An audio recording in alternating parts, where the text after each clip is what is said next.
Shalom bien-aimés, shalom vous tous qui nous suivez dans nos émissions. Pensée de l'éternité, nous disons que l'Éternel Dieu de gloire vous bénisse abondamment. Nous sommes tellement reconnaissants vers le Seigneur qui nous accorde encore ce moment afin que nous puissions partager sa parole. Qu'est-ce que nous allons parler aujourd'hui? Nous sommes en train de nous exhorter, en train de faire sortir la pensée cachée de Dieu dans les Saintes Écritures. La Bible dit que, n'est-ce pas, j'ai mis pour toi par écrit les conseils et les réflexions. En réalité, en ce qui concerne les Saintes Écritures, aucun homme ne peut nous donner sa réflexion. Aucun homme ne peut nous donner sa pensée. Parce que l'Écriture dit que vos pensées à vous ne sont pas ses pensées et vos voix ne sont pas ses voix. Quelles sont alors les pensées de Dieu et quelles sont alors les voix de Dieu? Cela est caché à l'intérieur des Saintes Écritures. Nous allons prendre des Écritures avec lesquelles nous allons marcher et savoir quelle est la pensée que Dieu a cachée dans ces Écritures. Nous sommes dans Proverbe chapitre 30. Nous allons lire le verset 4. Il dit ceci. Qui est monté aux cieux et qui en est descendu? Qui a recueilli les vents dans ses mains? Qui a serré les eaux dans son vêtement? Qui a fait paraître les extrémités de la terre? Quel est son nom? Et quel est le nom de son fils? Le sais-tu? Nous ajoutons un deuxième témoin. Cette fois-là, nous sommes dans Job chapitre 36, le verset 27. Il dit ceci. Il attire à lui les gouttes d'eau. Il les réduit en vapeur et forme la pluie. Amen.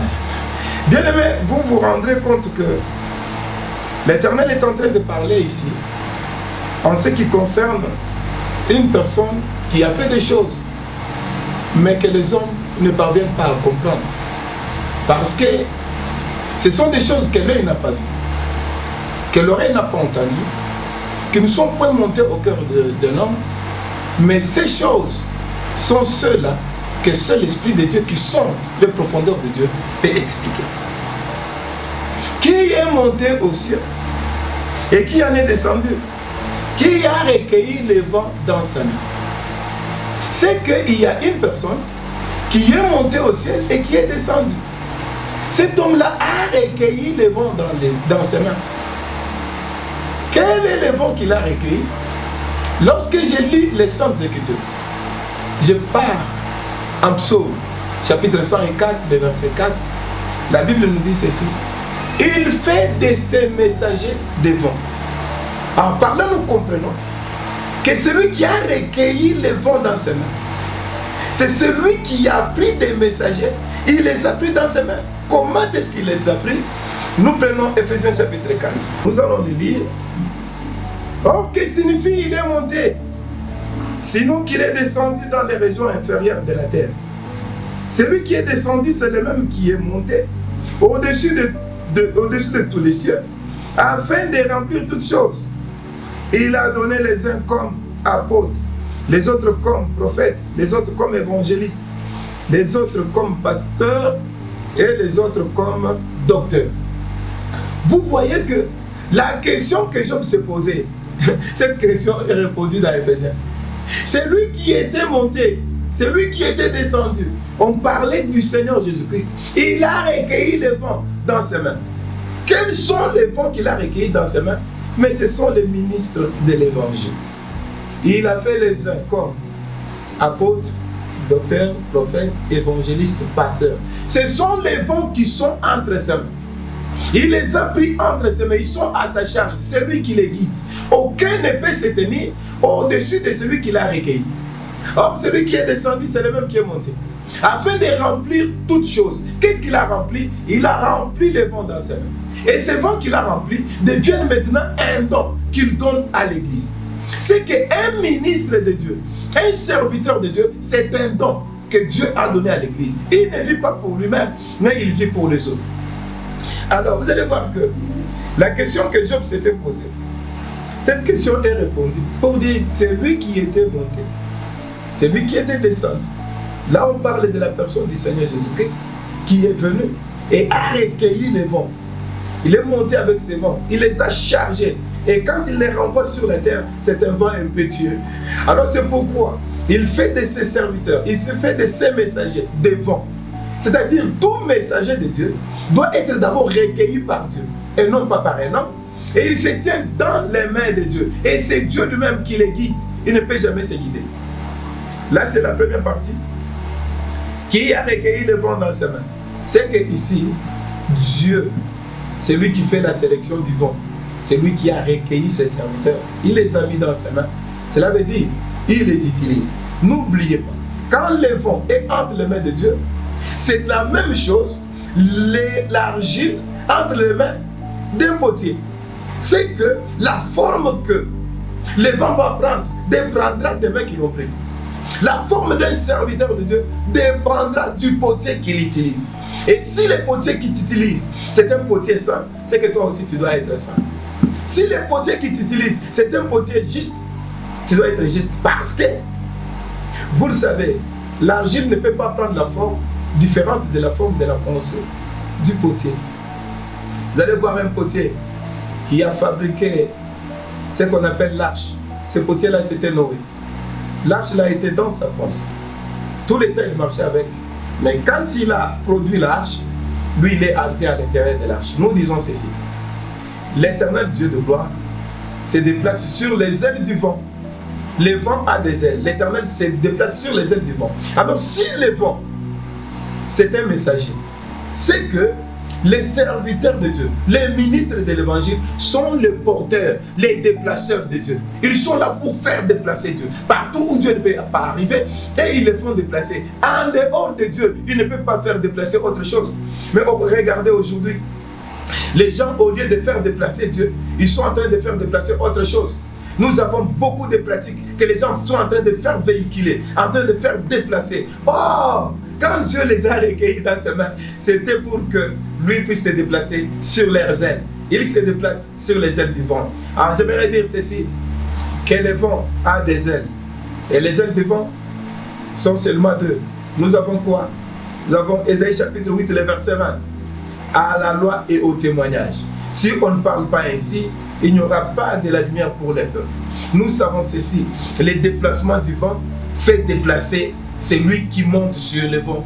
Donc celui qui monte sur le vent, c'est l'Éternel Dieu. Alors nous disons ceci, un serviteur de Dieu qui parlerait d'autre chose que du Seigneur Jésus-Christ n'a pas reçu réellement l'orientation venant du Seigneur. Parce que la Bible dit ceci, que quand vous recevrez le Saint-Esprit, il vous parlera seulement de moi. C'est que le vent qui se déplace, qui a été entre les mains de Dieu, ce vent-là doit être porteur de Dieu lui-même.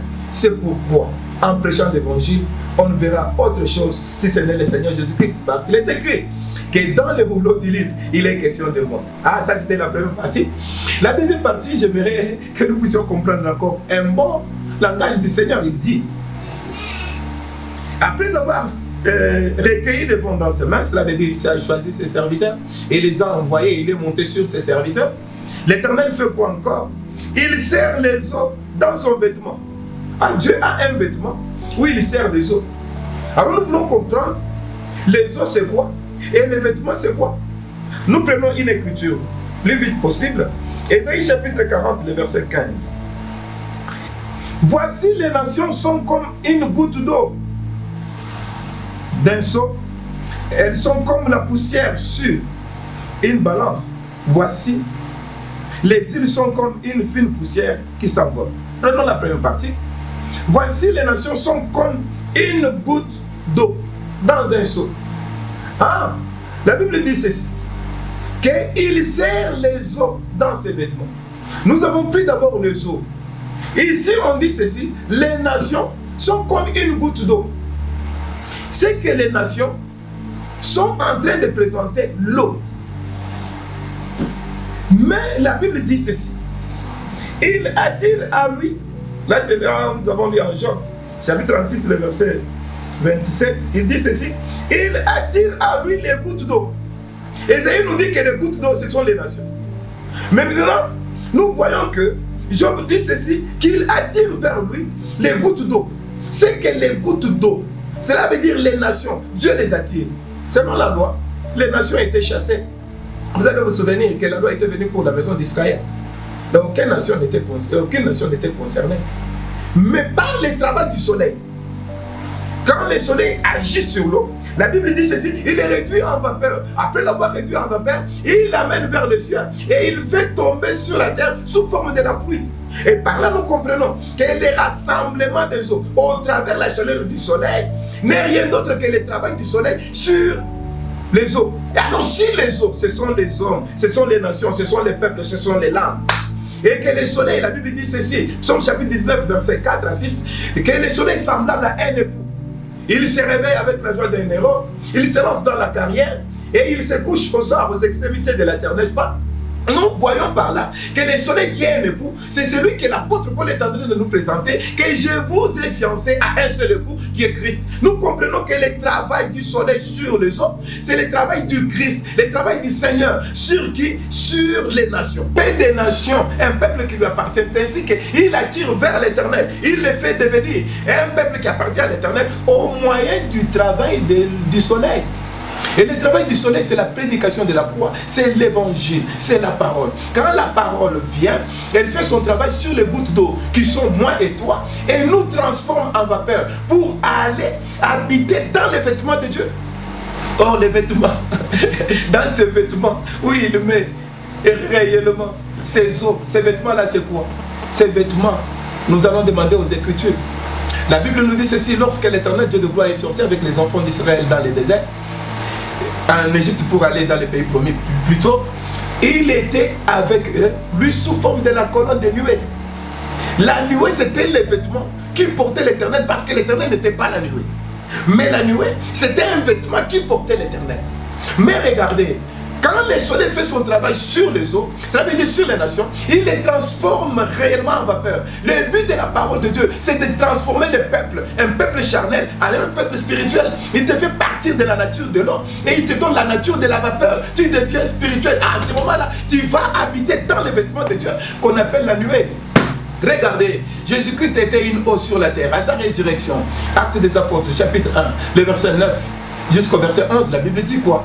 Pendant qu'il marchait avec les disciples sur les chemins et en train de causer avec eux, une nuée est venue et l'a dérobé. Vous avez vu que les vêtements là a pris l'eau qui était sur la terre, l'a amené au ciel. Et l'eau qui est partie là, sous forme de la vapeur, cette fois-ci, reviendra comme une pluie.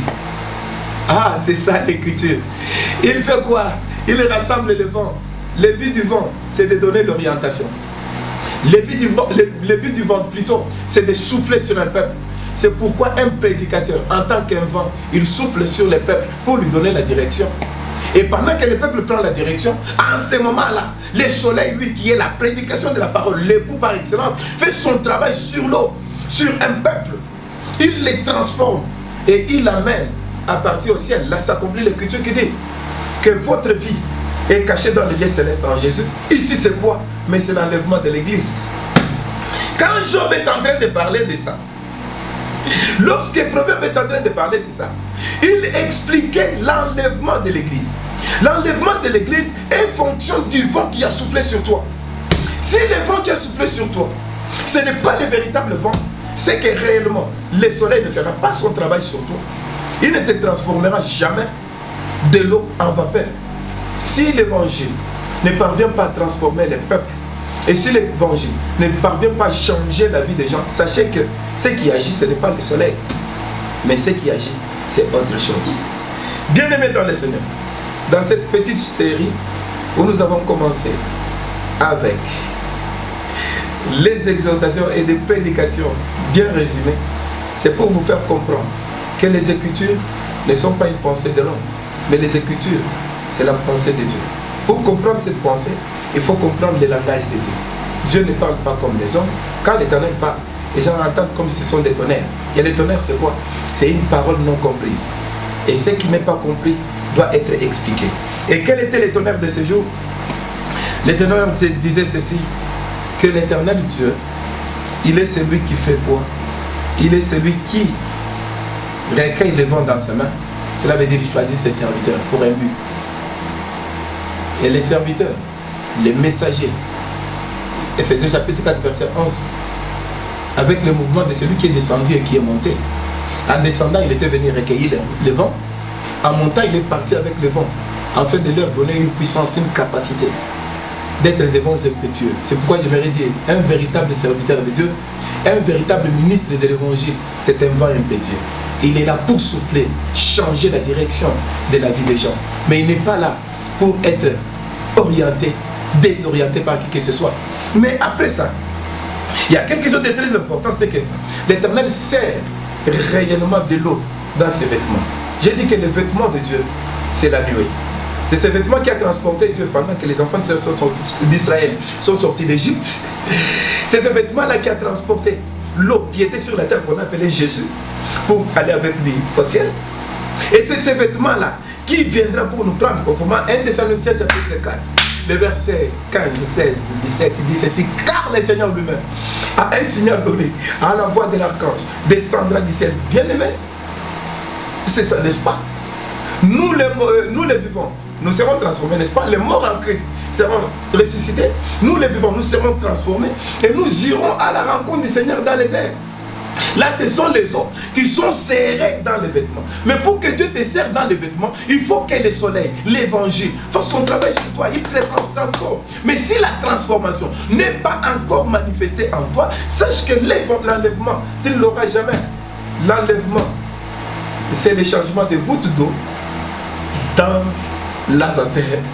Et ce changement-là, c'est au moyen de la prédication de la parole, la pure parole. Pas les choses semblables, pas l'évangile social. Non, la parole, l'interprétation de la parole. Il te change, il te transforme pour que tu ailles habiter dans les vêtements de Dieu qui est la nuée. Alors nous disons ceci, que le Seigneur Dieu de gloire vous bénisse abondamment. Aujourd'hui nous avons parlé sur les rassemblements de l'eau. L'orientation du vent, c'est la main qui tient les vents. Les rassemblements de l'eau, c'est un problème du soleil qui a agi sur l'eau. Le soleil, c'est l'enseignement de la parole, c'est l'évangile, c'est notre époux. Nous, c'est le pasteur Pierrot Panda.